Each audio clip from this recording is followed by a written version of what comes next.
ಲೋಕದೊಳಗಿನ ಅಂದ ಚಂದ ಬಾಯಿ ತುಂಬಾ ವರ್ಣಿಸ್ತೀರಿ, ತಾಯಿ ನಿಮ್ಮನ್ ಹೆರ್ದೆ ಇದ್ರೆ ಬಾಯಲ್ಲೈತಣ್ಣ. ದೇಹ ಭೂಮಿ ಮ್ಯಾಗೆ ತಂದ ತಾಯಿ ತಂದೆ ಇಬ್ರು ನೂವೆ ಒಂದೇ ನಾಣ್ಯದ ಎರಡು ಮುಖ ಅಲ್ವೇನು ಹೇಳ್ರಣ್ಣ. ಅದನ್ನು ನಾನೇ ಮಾಡಿದ್ದು ಅಂತೀರಿ, ಇದನ್ನು ನಾನೇ ಮಾಡಿದ್ದು ಅಂತೀರಿ, ನಾನು ನಂದು ಅಂತ ಕೊಚ್ಚಿಕೊಳ್ಳೋದೆ ಬಹಳಣ್ಣ.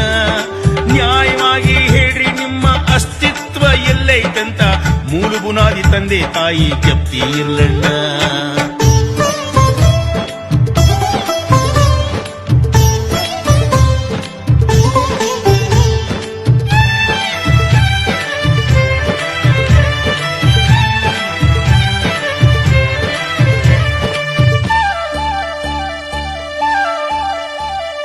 ತಂದೆ ತಾಯಿಯವರೇ ಅಂದ್ರೆ ಬಂಧು ಬಳಗ ಇರ್ಲೇಬೇಕು, ಸಂಬಂಧಕ್ಕೆ ಸಂಬಂಧ ಇದ್ದೇ ಇರುದಣ್ಣ. ಒಂದಂತೂ ಸತ್ಯ ಐತೆ ಯಜಮಾನ್ ಮನುಷ್ಯ ಹೇಳ್ತೀವ್ನಿ, ಅರ್ಥ ನಿಮಗೆ ಆದ್ರೂ ತರ್ಕ ಮಾಡ್ರಣ್ಣ.